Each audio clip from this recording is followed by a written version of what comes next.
Hey church, I don't know about you, but I have been really struggling to get to sleep in this season. Sometimes it's that I've got so many thoughts going through my head. Sometimes I just can't be bothered to sleep because there's not a lot to get up for in the morning when you just stay in your house. And sometimes I just haven't done enough in the day to make myself tired. But as I was lying awake the other night, God really just dropped into my head the story of Daniel. It's a story that I've heard so many times. Growing up in a Christian home, I read the Bible stories. I heard it at Sunday school, at Christian camps. You may have heard it too, but if you haven't, the story of Daniel basically is that this guy called Daniel worshipped God only. But because he did that, the king had to put him in a den of lions. So he put him in the den of lions and he shut the den with a stone, and then went back the next morning to see if Daniel was still alive. And Daniel was.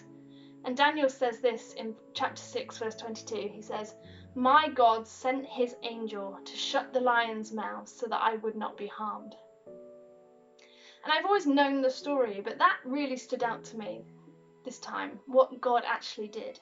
Because God is God, he could do anything. He could have rolled away the stone, he could have killed the lions, he could have made the lions disappear, he could have miraculously moved Daniel from that situation like he did in other times in the Bible.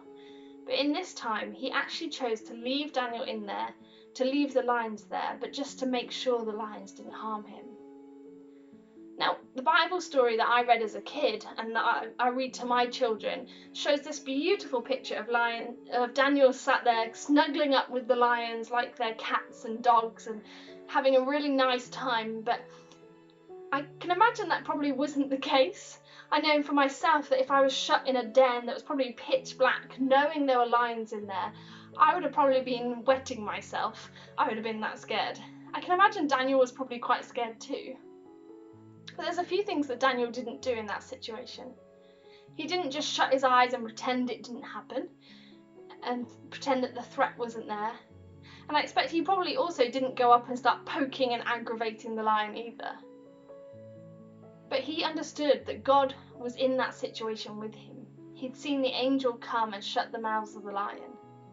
We're in a situation now where there is a threat. It is real. We can't shut our eyes and pretend it's not happening. We also shouldn't go out and aggravate it and provoke it like Daniel with the lions. God kept Daniel in that situation. He kept the lions in that situation, but he made sure that Daniel was not hurt. And so I want to encourage you this morning that yes, we have a real threat at the moment, and we are in a bit of a lion's den. It can feel dark, it can feel daunting, but let's stay confident like Daniel was, that his God, that our God will keep us safe.